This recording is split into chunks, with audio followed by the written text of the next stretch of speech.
दोस्तों, आप देख रहे हैं श्री राम के साथ द खटक न्यूज़ प्लेटफॉर्म।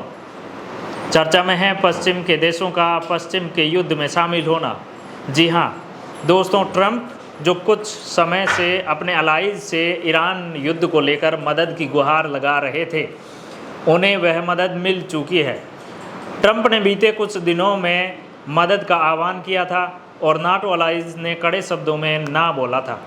वही नाटो देश अब ट्रंप के कहने पर आगे बढ़ते हुए दिख रहे हैं।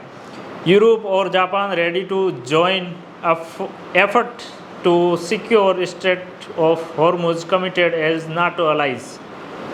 इस बीच भारत ने अपना रुख क्या अख्तियार किया है, क्या सब जानने का प्रयास करेंगे और साथ ही क्या ये युद्ध इन सब देशों के साथ मिल जाने से ख़त्म होने की तरफ बढ़ रहा है या फिर ईरान का इतने सारे देशों के साथ में युद्ध कर पाना मुश्किल टास्क होने वाला है। पिछले 14 मार्च के दिन ट्रंप ने नाटो अलाइज के प्रति अपनी खिन्नता जाहिर की थी।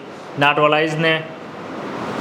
अलाइज से मदद की मांग की थी। स्ट्रेट ऑफ हॉर्मुज के सिलसिले में ईरान ने इस चौक पॉइंट को रोक दिया है। इसे रीओपन करने के लिए एक साथ आ जाओ यह कहकर स्ट्रेट ऑफ हॉर्मुज को यूएस ने लगभग बोटल नेक बनाकर रख दिया है।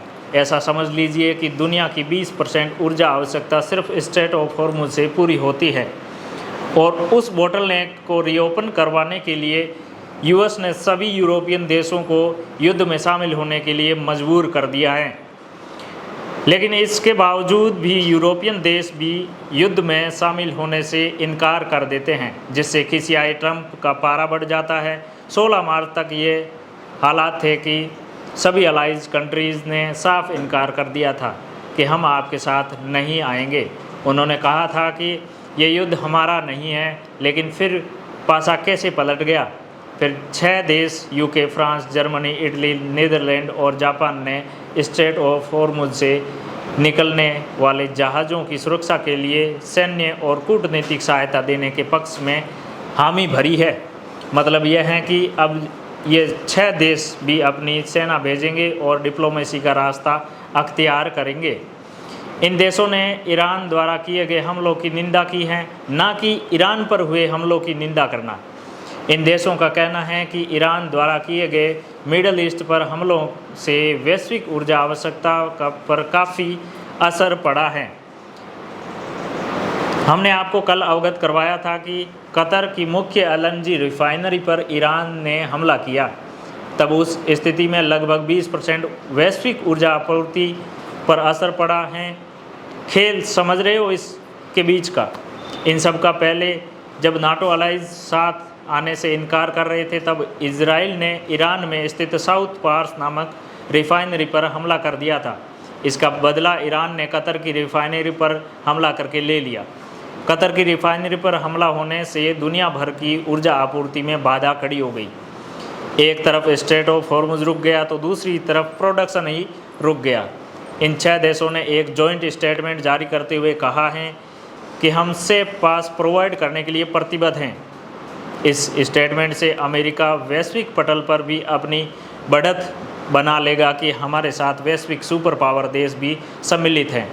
इससे पहले अमेरिका अलग थलग पड़ चुका था। आपको याद ही होगा कि रसिया यूक्रेन युद्ध के चलते 2022 के बाद यूरोप ने यूएस के कहने पर रूस से तेल व गैस खरीदना लगभग बंद कर दिया था। यह भी तय कर दिया था कि 2027 तक आते आते यूरोपियन देश रूस से खरीदारी शून्य की स्थिति तक पहुंचा देंगे।